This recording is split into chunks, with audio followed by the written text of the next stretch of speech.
Hi, Ms. Becca. So I just want to kind of summarize everything we've gone through today. Looks like we're dealing with some right-sided chest, shoulder, and scapular pain. Scapular is just your shoulder blade. You've been having this for 2 years now. No real accident or trauma that caused it. And you've seen other chiropractors and acupuncturists, and you've tried other little methods like the OTCs and the ice, but none of them really have the results we've been looking for, or you've been looking for. So you've expressed to me that that this condition isn't altered.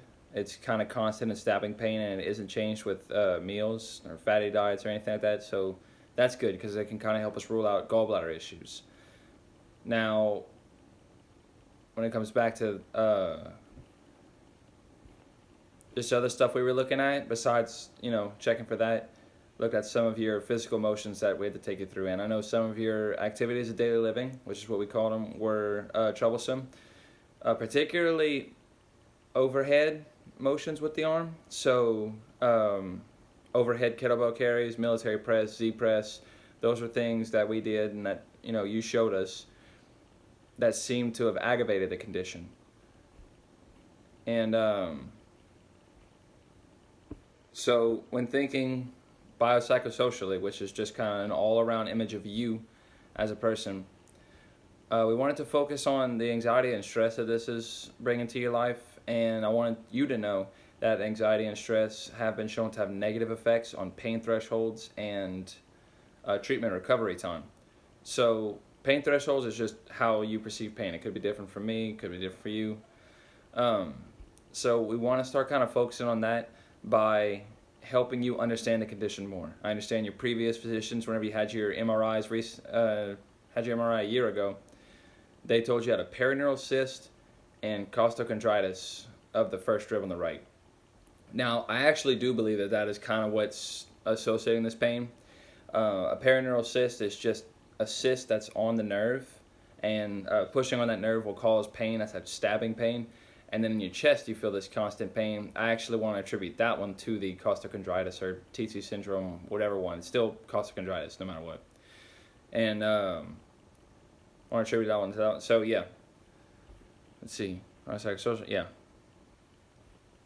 We are not going to be treating me, per se, through telehealth or manual therapy, the perineural cyst. What I would actually like you to do is I'd like to refer you to a neurosurgeon to get it drained. Whereas also I want to kind of let you know that draining it might not cure it all the way. It might just shrink it, but it'll still be there and it can grow back and all that. But that's questions that the neurosurgeon will have way more experience answering, and he's more capable of kind of digging into that realm. We're going to kind of shift back into things that I know I can help you with, which is the costochondritis. And costochondritis is just inflammation of the cartilage of your rib. So what we're going to do is have two exercises that are going to focus on opening the thoracic spine, which is your mid-spine, mid-back. They're going to be focused on opening the thoracic spine, but while eliminating the overhead motions, which would aggravate the cyst. So even though we're dealing with the costochondritis, we're going to be paying attention to the cyst. The other exercise focus will be to stretch and relax the chest muscles. And if either of these exercises recreate or exacerbate the symptoms, stop doing them, contact me, and we'll work on them together, and we'll find something that works better for you. Before we get into the exercises, I'd also like to mention that I know you're a competitive bodybuilder, so you understand eating healthy well, but I'd like to add some more anti-inflammatory meals to your diet. Leafy greens, vegetables, fish, fruits, something along those lines. And if we can cut out any of our inflammatory meals, which are like fast foods and refined carbs, you probably understand that, but that'll also help the costochondritis in an attempt to decrease inflammation, systemic inflammation. So the two exercises that we have, the first one will be side lying thoracic openers. If I can get a spot. Okay. So what you're going to be doing, lying on your side, arms extended, knees bent. We're going to Slowly bring the arm across. And I'm just in flexion. It's not over my head, it's just in front of me. And we're going to be rotating it all the way through. Focusing, external cueing on rotating the spine. Making sure the backs of your hands are on the ground. And come up slowly. And that will be 1 rep. We're going to be doing bilateral. So I want you to do it both sides. I was just laying on this side, rotating this arm. We're going to be doing it this side, rotating this arm. External cueing, physical explanation, verbal explanation of that exercise. Next will be doorway stretches. So you can get a doorway. What you're going to do is, I don't know if you can see, but my arms right here. What you're going to do,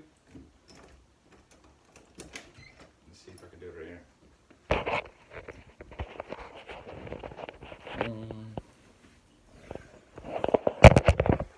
You won't be able to see me from the back on the camera, but what you're going to do is arms out here, lean into it. As you're leaning, you're going to contract against the force and then lean farther.